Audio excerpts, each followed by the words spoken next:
Alrighty, Doc here.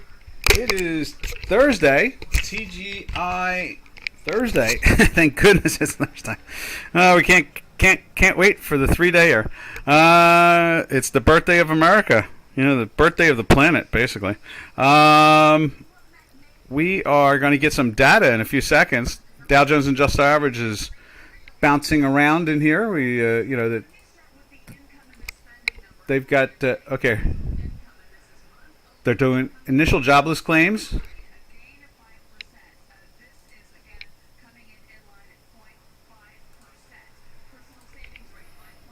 Okay, they're talking about personal rates and so forth. They're looking at the initial jobless claims.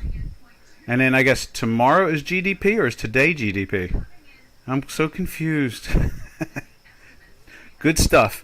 All right, now, as you can see on the dollar index, let's go back to that dollar index. You can see they've made a bounce here on the stock indices. There's the Tech 100.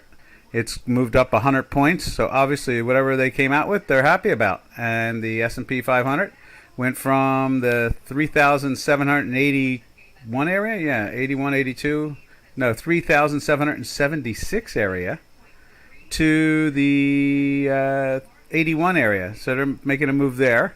The Dow Jones Industrial Average moved up from 30,580 basically to 30,716.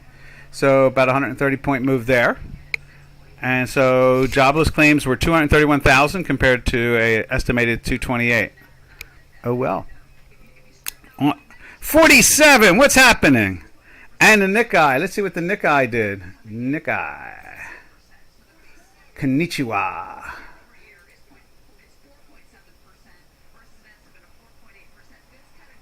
Right there. Oh, no, wait a minute. It's right. I don't need to open it up. I just realized it's right there. There it is. Down at the bottom. And there is the Nikkei, September Nikkei. The daily is showing lots of weakness from last night, where it was up around 26,770. And the settlement was 26,325 now. So they've dropped it down. What is that? 70 to 625. That's 140 points. Nothing major, but you can see it's been in a daily sell for a couple of days, and it's been in a weekly sell for 2 weeks. Was it 2 weeks? 1, 2. I should go do it the histogram on this. We should make that histogram for the fun of it. Make that histo. There we are. So yeah, you can see it right there. It's been three full weeks in a histogram in a sell, on a fourth week now in a sell. So they haven't been able to really get that to go. They went into the daily sell here with the weekly and zoomed down. It was a nice winner chicken dinner. And I guess we almost got a buy, almost there. That red dot stopped that. There was the buy right there. That's no good. So we got a buy there. We have to check the numbers. Something looks funny because we have a sell there. So where was the buy? Buy must have been somewhere in here and we don't see it. We'll have to check and see if these are accurate. But we'll throw the buy in right there. Oh, no, not that. Not that. No. Cancel. There it is. And there you go there. And then they're back in. And then I guess it never made it in the sell. I'm not sure why that sell's there. Maybe that's the sell. Where was the sell? There was a sell there. We're missing some data, it seems like. And then we went into a sell here. Something seems jumbly. We'll have to check it out. But in the end result is there's the buy. It wasn't a sell, so you couldn't really take it. You just knew that they were going to try to jack it up from the low 26s up to the 27s. And now it's rolled over again, and it's in the sell, so you can be short. And today, obviously, that helps out a fine. 10-year Treasury trading down at 3%, 302 to be exact, off about 9 big pip handles, like from 309. So there it is. There is Mr. and Mrs. Yen. Robin, I just got a chance to open it up. I had to take a shower. Chickens are doing fine. Just had to add double water. I have to go out the door somewhere along here, so I'm going to be diving out about 10 minutes before the end of the webinar. Ergen, how you doing? Metho 2000. Oh, I'm glad you enjoyed that. 47. Yep, no problem at all. So let's go back to the currencies. Unless someone wants to see something else, then we can gladly get involved in that first. Doc is always happy to just roam around like a trader, pit to pit. They used to call me the boat trader, the boat people. We used to refer to people who would drift from pit to pit, which Robin can attest. People don't get are not too happy with people who drift from pit to pit. They get territorial on the trading floors back in those days.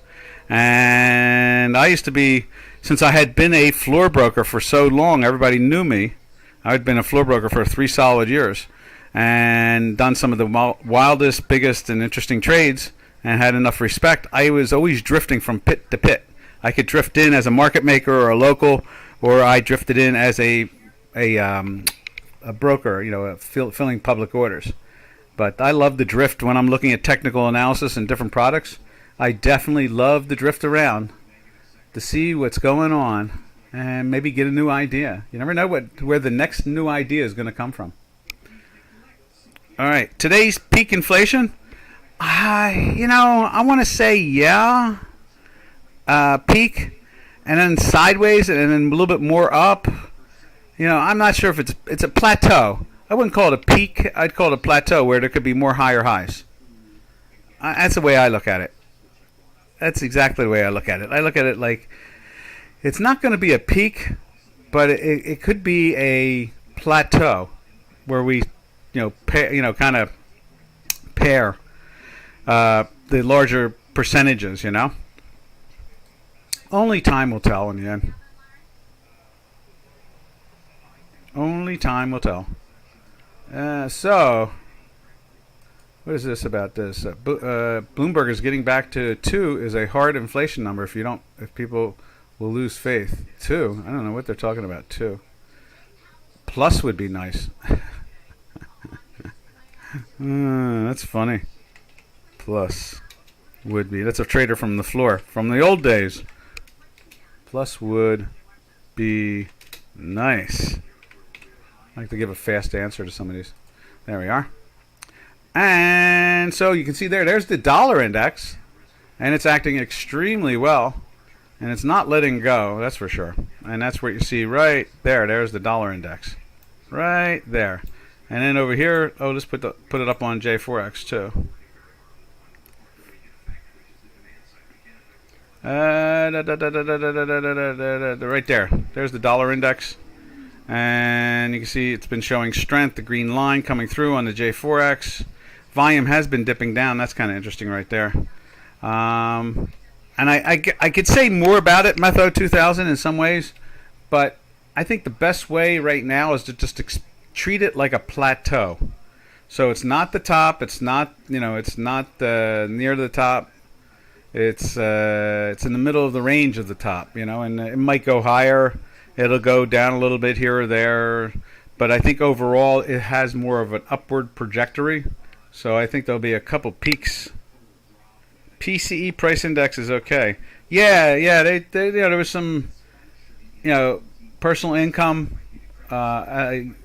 actual and estimated were the same. That was nice in May. There may be a dip in June because of the way Powell went after it.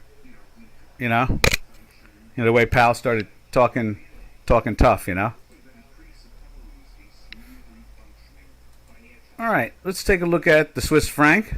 See what the great Saltine is doing.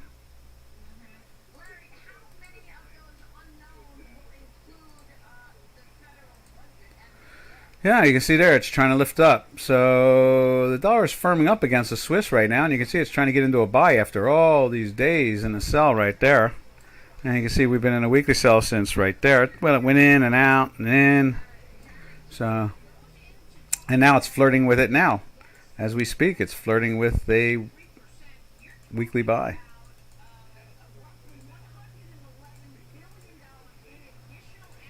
There we are.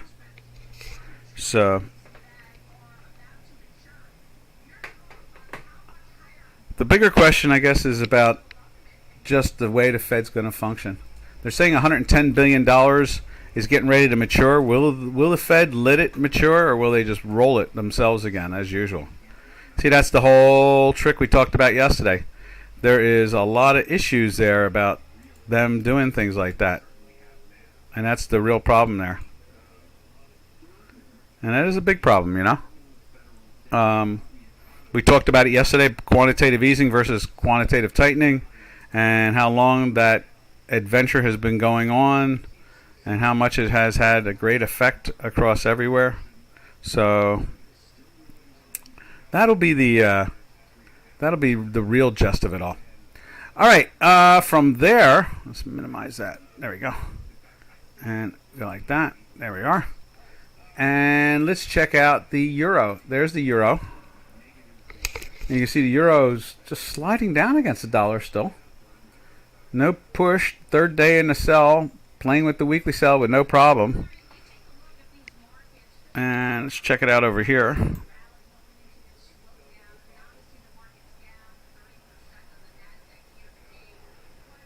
There it is right there. All right. So, you know, they're just buying dollars. I don't think it's no magical thing there. I had an answer for that yesterday. Somebody asked that at the very end of the webinar, and they said, when will they stop, dollar appreciation or something like that? And I said, once we get a responsible government again, where they don't spend money all day long on foolish things. And I guess that's it. That's why the Chinese are, foaming at the mouth. They want to be the world reserve currency. They think that if they say it loud enough times, someone will pay attention. That's what the BRICS are all about.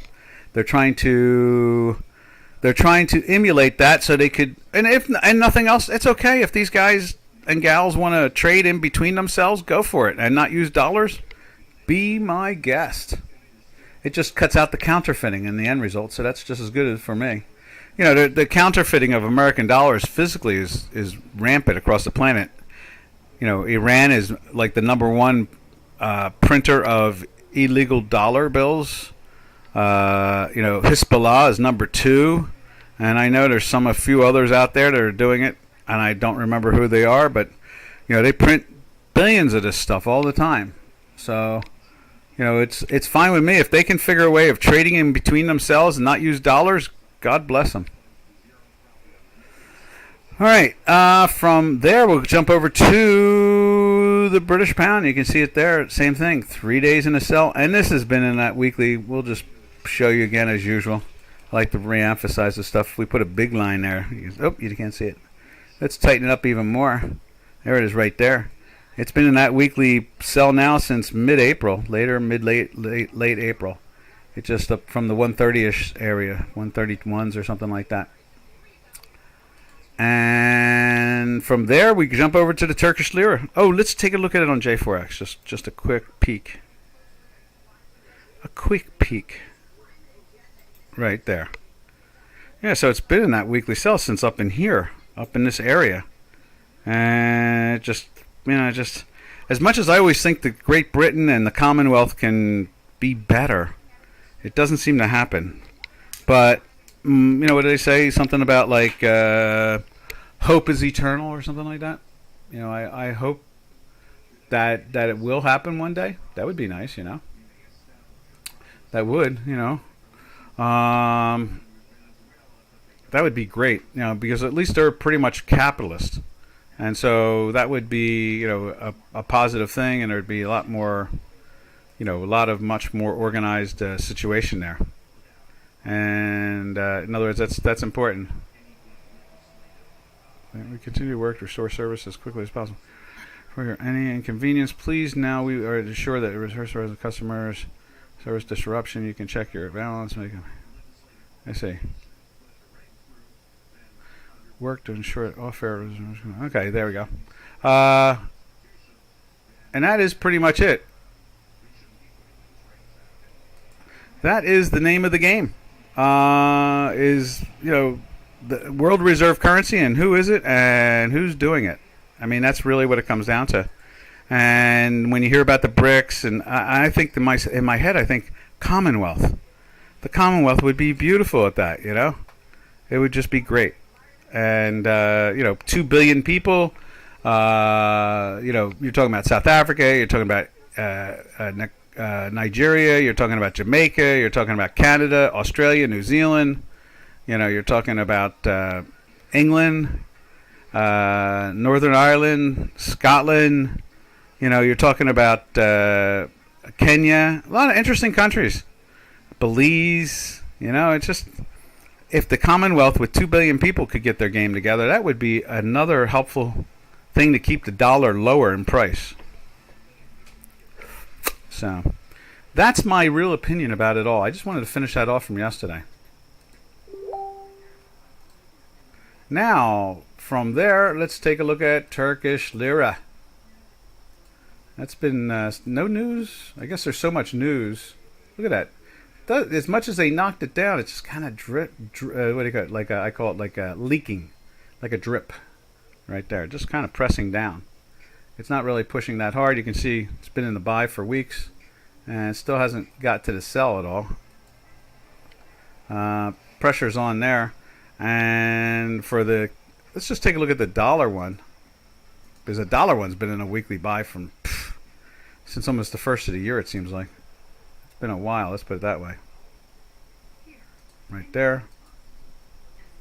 Yeah. That's not breaking down either. Yeah, first weeks of February it went into a weekly buy and has not let go since. So whatever's going on with Turkey and the situation there definitely has something going on. Ergun, dollar Turkish lira will keep falling for your information. Let me give you information from. Oh, I want to hear something. Yes, they had those free puts. The government offered free puts. Do you know anything about that? I understand that they promised to cover the loss of anybody or not anybody, but major participants in the currency market. If they bought the Turkish lira and then they had to sell it and they had a loss, the government would compensate them for the loss. I call that a free put. Do you know anything about that? Did they change that program? Second of all, I understand that they changed the loan structure on who the central bank will loan money to. Supposedly that means more responsible lending, and that was supposed to be a positive also. That's kind of like those two things I thought were very positive for the currency, and the currency is now showing it. But what gave it that charge, from back in early May all the way up? What was the stories that pushed that? I would love to hear it. All right. So we'll let Ergun figure out and let us know about that. And let's see. If you can make it in short sentences in like about 3 or 4 different posts, that would be great. This way we get a chance to think about what you posted instead of one big long thing, and then I'm trying to do the webinar at the same time. So let's go back to the Turkish lira side of it. Let's put it up there. And that is the Euro Turkish lira right there. You see, the green line has been underneath, and the volume is increasing a little bit. It's just turning up again right there at the end of the J4X today, right there, still red. And then when we look at it over on Chicago Quant, there's all kinds of red dots going on there, and lots of pressure. You can see it there from that point on, all that pressure. You can see it's trying to get up to the zero line, just like the way J4X is doing its thing. Now, let's see, from there, how do we go from there? From there, we jump over to, where do we go from there? And if Ergun comes up with any information, we'll go back and look at the Turkish lira. Let's look at the Canadian. There's the Canadian. Canadian is moving back up to the middle of the range there. Is that the middle? No, that's the top of the range. That's what that is. Yeah, that's the top of the range. See that right there? That's the top. And it's getting back into the buys. It went into a buy yesterday. It's moving up again today, and the weekly is still in a buy for a couple of weeks and still pressuring the weekly on the upside here. Still pressuring it.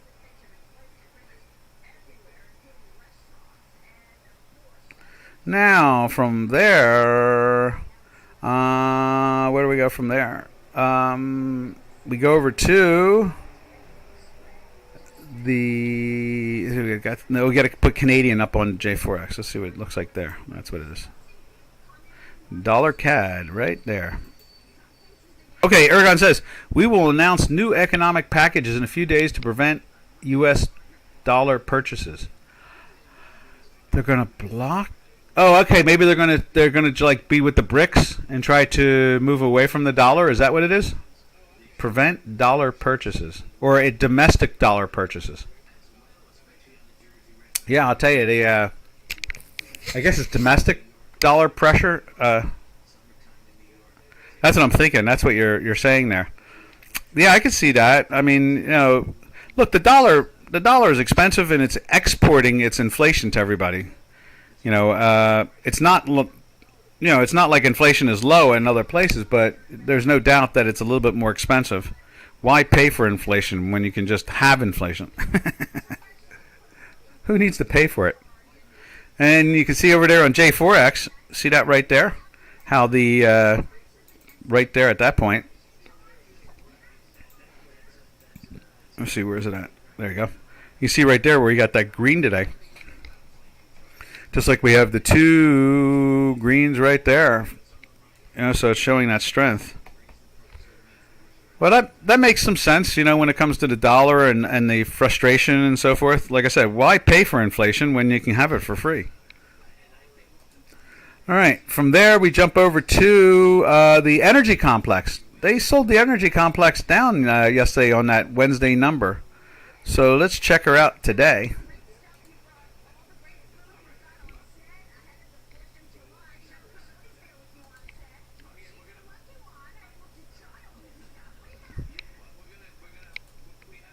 Right there. There's the spot month.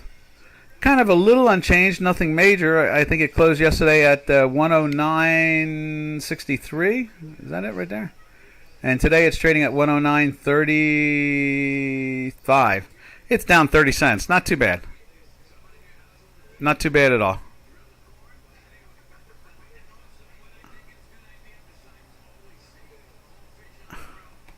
And wow.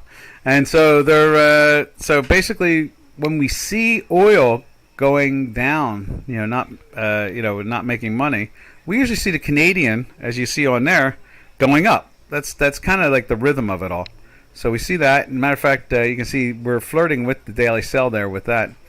And from there, we jump over to metals complex. There's gold. Gold. Whoa! Look at that nice move back up from the lows today of 1800. Wow, from 1802, they've rocketed that product back up to 1823. The news really gave it a charge. We will be seeing if it gets going there. It's getting close, but when we're still flirting with a weekly sell though. You can see that there. Let's check it out over on. From there we go to. I notice what we do is we go like this. We go to South African Rand. Since gold is lifting up at this moment in time, we would assume the Rand would be starting to roll over. Right there. Let's see, where's it at? And there's the South African Rand. Right there. And you can see there, it's not following the gold market. It's still rocketing up.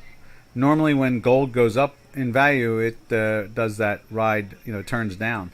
And as you can see here, let's go. So the South African currency is not really believing this rally. Or they don't trust the Federal Reserve to support it in any way. Let me just go over to, there you go. Yeah, so it is up for the day though. I mean, we closed yesterday at 18.19 basically. And today it's up $3. I guess that's not enough to get the currency to move, and I'm sure if we put up a very short-term chart, we would see that. Let's see, what do we got here? Metho 2000 says PCE was okay. Price, was it PCE? The PCE. Which one's the PCE? Let me think what it is. It's one of those stats that just came out. Let me just take a look at some of the numbers of what they're saying about it all. Maybe I can give you an opinion. I heard Larry Lindsay was on while I was talking, so I kind of missed that.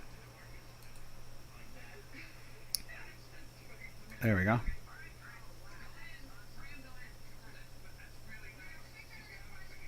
Let's see. Biden climate advisor seems happy about American job losses. Let's see. Fed's favorite inflation indicator dips U.S. spending slows in May. Okay, let's see what that says. So the PCE core deflator printed lower than expected from the at 4 plus 7 versus expected 4.9 and 4.9 prior. I guess that keeps them all happy, you know. So I don't know if this means a lot.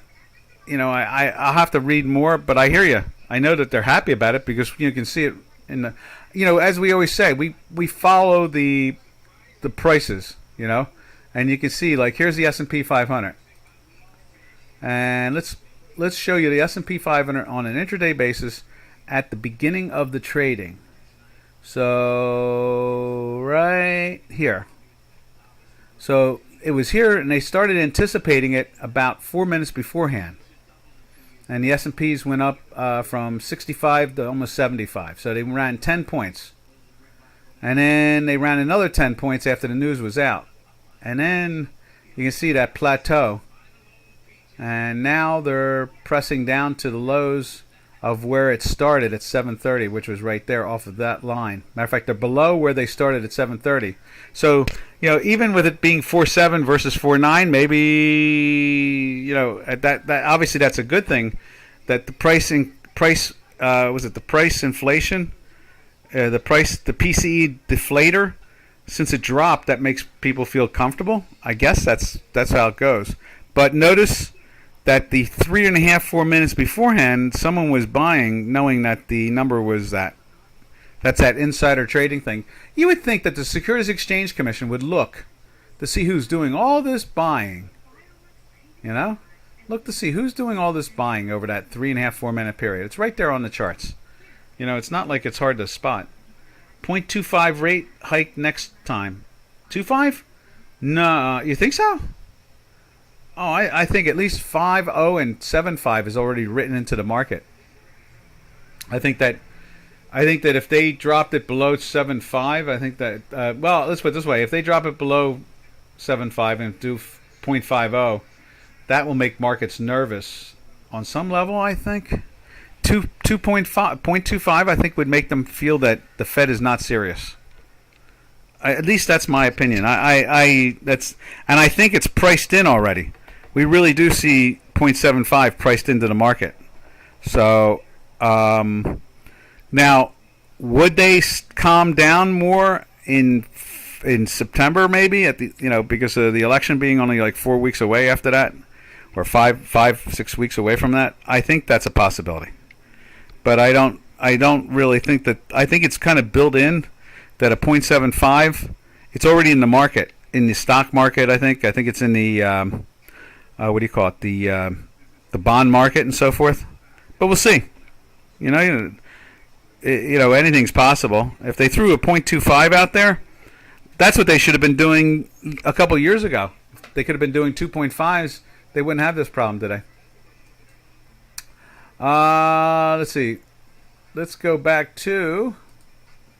Let's see, where do we go for? Where would you leave off? We left off at the South African rand. So let's go to the Japanese yen. See what the yen is doing. Not that one. Right there. Oh, okay, right there. And there's the yen. Kind of stuck at that 25-year high type of thing. In a daily buy for 3 days now. Weekly buy for 5 full weeks now it's turning into. Pressure's on the yen on the upside, and they're not letting go. With the numbers today. Really? You think so, huh? Okay. You know, you're saying 4.7 versus 4.9, they can celebrate. I don't think they can celebrate that. I think they can be happy. You know what? It makes people feel comfortable that something is working. But, and they're starting to use a little buzzword around here. I said it yesterday. They're calling it oil inflation. So I guess, I don't know. I don't, you know, as far as I can tell, we're like 6 million jobs off, so I don't think anything can be that positive. But, you know, that's what makes a market, two opinions. We'll watch and see how it plays out. Let's see. Where do we go from there? Oh, so the yen, you can see the yen is trying to march its way up. Where's the yen? Right there.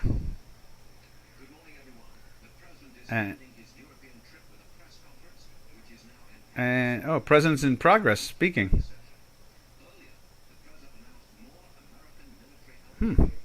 Okay, so from there we go over to the Mexican peso to finish off our currencies.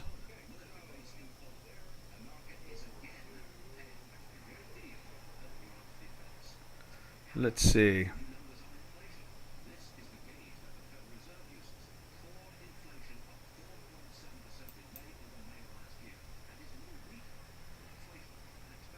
Okay, so there's the what do you call it? The Mexican peso. You can see right there is lifting up. We thought they would start to turn up from the bottom end of the range, so that's a good thing, Let's see. We go over to here. Let's put the Mexican peso up right there. You can see that it's back to the 2-3 area. There's the 3.8 right there, and then that right there is the green line is the 0.50. And you can see the weekly is marching along very firmly.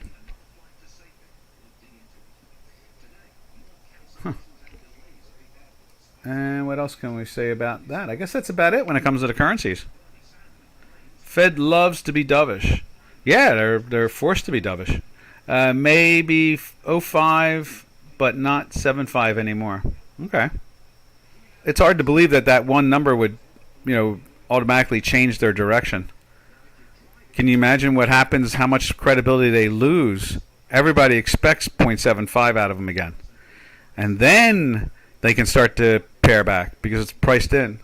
But if they start to move that fast, well, I'm not sure if that's going to give confidence to the market. I would think not. But we'll find out as time goes on. Let's see. Because that's really the key right there. That's, when you're printing money, you have to keep the market confident. That is really the key to it all. Confidence. And without that confidence, it gets kind of scary, I guess you could say. And that's probably, that's what the BRICS are all about, and the cryptocurrencies. People are already scared. Both of those things are manifestations of a irresponsible Western financial system with the U.S. as its head. Unfortunately, there's no other country out there that can even remotely do anything like what the United States does. Boy, you just don't appreciate how bad it is to have your currency used as the world currency. It hurts, especially when you have the ability to manufacture everything you want yourself. So it just drives prices up even more. Because when inflation's in the United States and it's not in other countries, it gets you get even more pressure on your own currency from it. The foreign currency, the pairs trade. Oh, I have no doubt it's an important number to the Fed, but I really don't think they're going to jump the gun. I think that would be really scary if they jumped the gun like that. Now let's take a look at the way the Dow Jones Industrial Average has been going. This is when the news came out, was right here, and you see that's right there, and you can see the Dow is underneath it now, trying to work its way back up to it. So a lot of pressure on a lot of these products. Let's see. So the currencies are telling you that they're happy, but they're not happy enough. Not the currency. The indices, the stock indices, are telling you they're happy, but they're not happy enough. That's what they're telling us.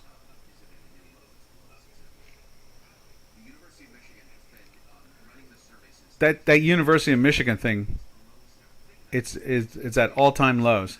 It's the oldest of all the indices.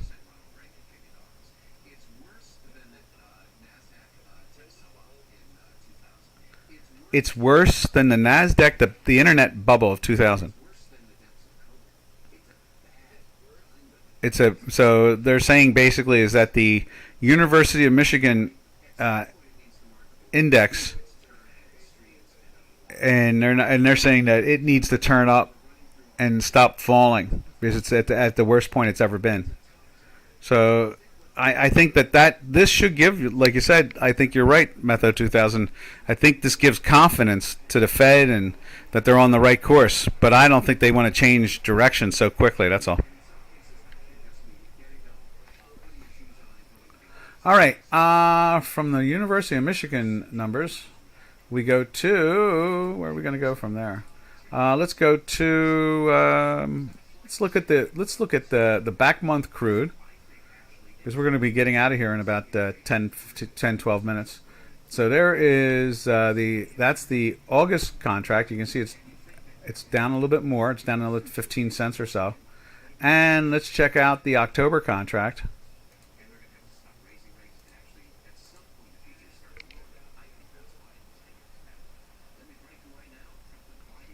And there it is there. You can see it. And it's just flirting. It's just minus. You can see over here on the green box. Just minus by 5 cents now. It was just minus 0.3 cents.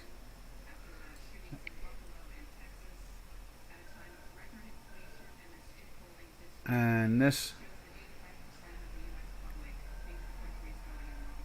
Now you can see here, back months are trying to hold up.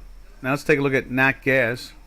Oh, and let's also on J4X. Let's check out the what do you call it? The there it is, Brent C. Brent crude right there.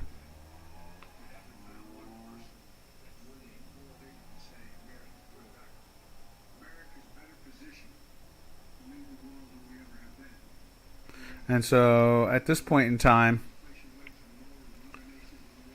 and you can see Brent kind of rolling over also at the same time. A little pressure on it, which is a nice thing to see oil drop down. Let's hope it's dropping down because more supply, not because of less buyers. Then let's take a look at natural gas.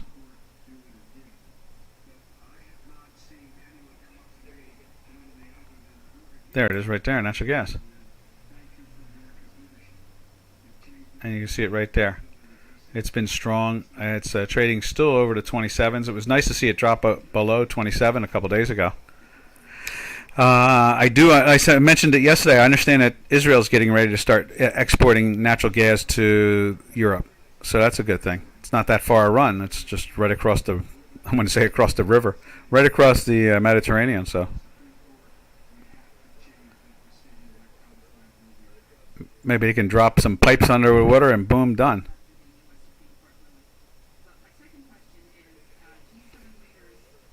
There you go.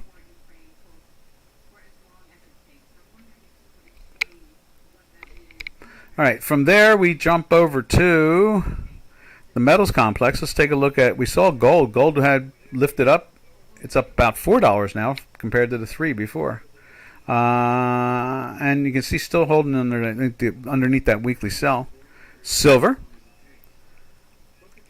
And there is silver.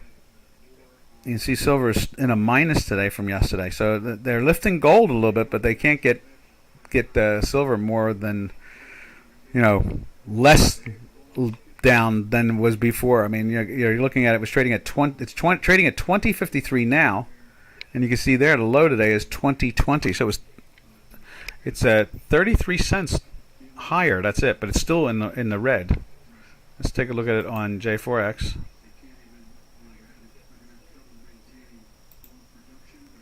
There.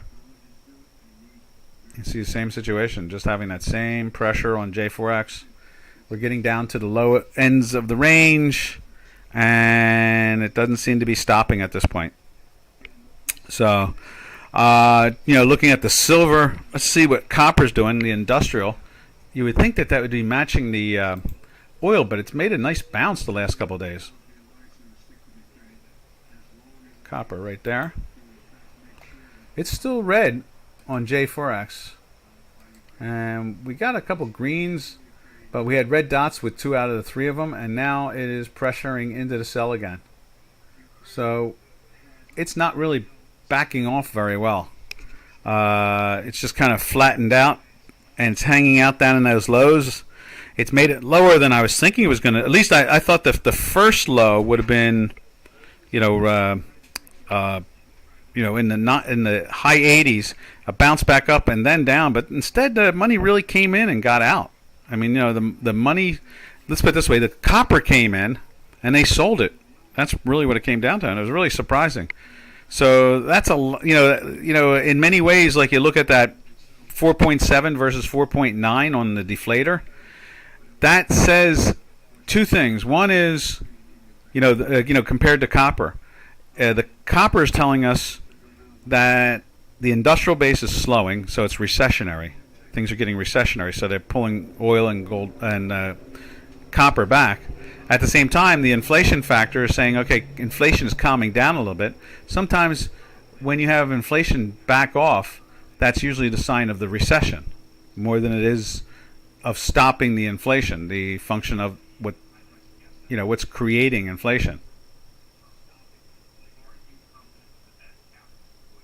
And so that's why I'm not so jazzed and excited about the 4.7. I'm looking at it and I'm saying, they need to do a lot more. It needs before they start trying to convince the market that they're just going to, what's the word I'm looking for? They're going to, sell it down. The bonds. Now, bonds are looking into the future, and they are pricing lower rates ahead much sooner than there were 2 months ago. But I really have a hard time believing that they will just turn the corner that fast, Oil goes down too. Yeah, it's almost like the recession is pushing everything down, and that's what that in many ways. Back in the old days, when they looked at the price deflator, they would use that also as an inflationary not inflationary, industrial and recession thing. So the fact that it dropped is maybe more confirmation that we are in a recession.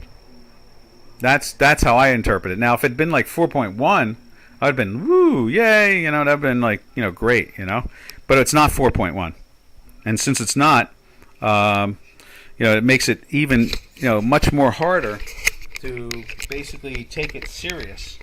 The last thing you want to do is make somebody believe something that doesn't really exist. I mean, that's really what it comes down to. Oh, hold on 1 second.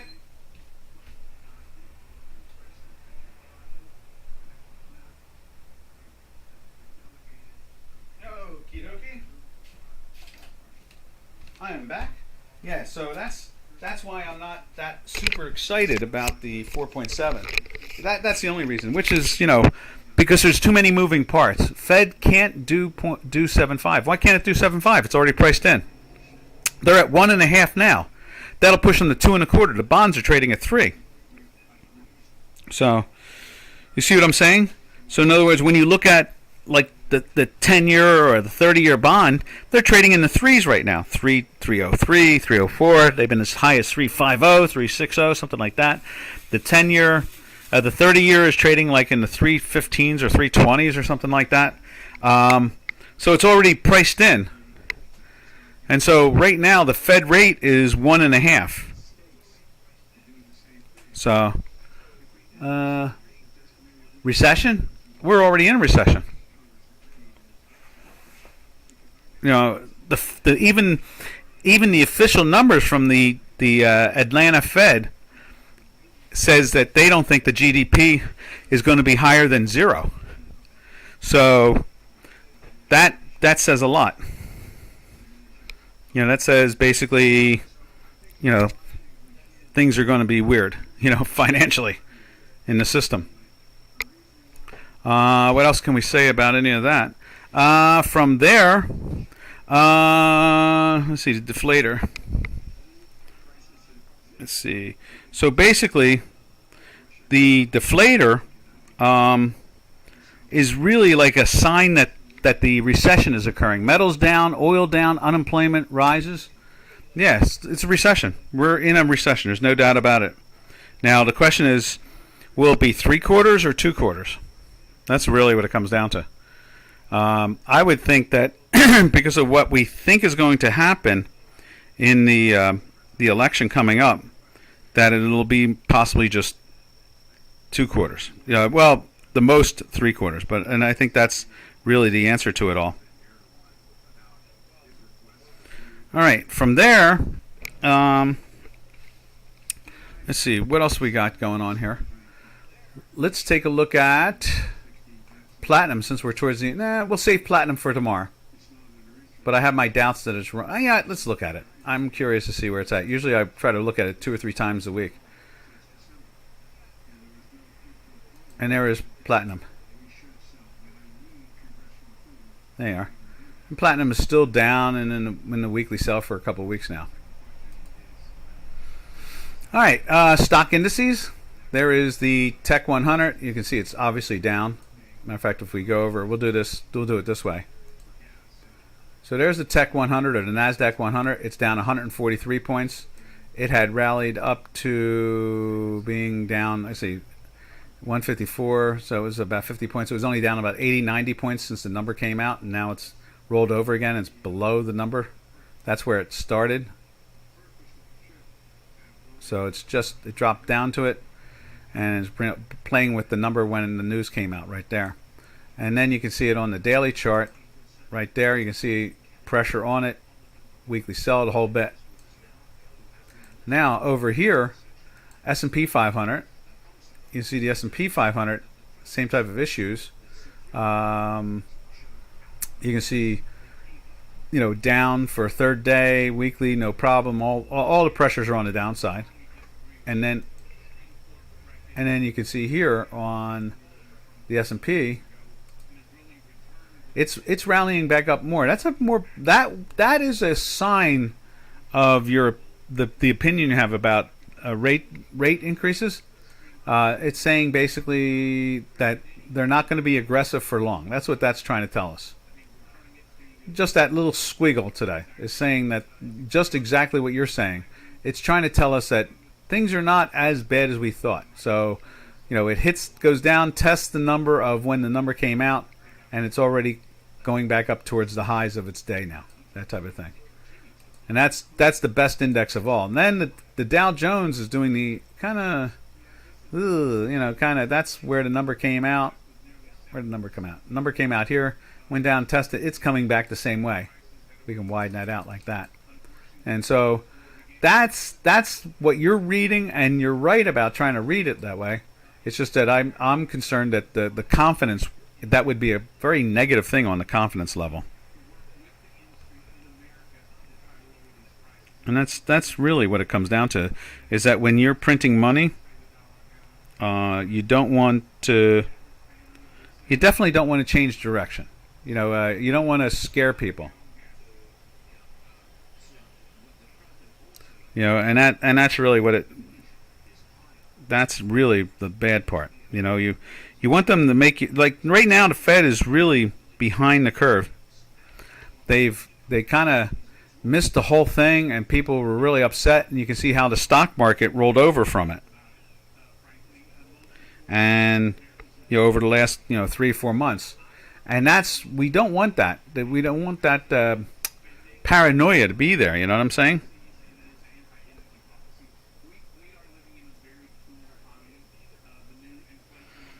Because when you're printing money, you want confidence in the people who are printing the money, doing the right things. Yes, I think that the S&P thinks the same. Wall Street always wants lower rates, like the politicians. They want lower rates. Yeah, they're going to have a little problem selling. If they do, it'll probably be later in the day.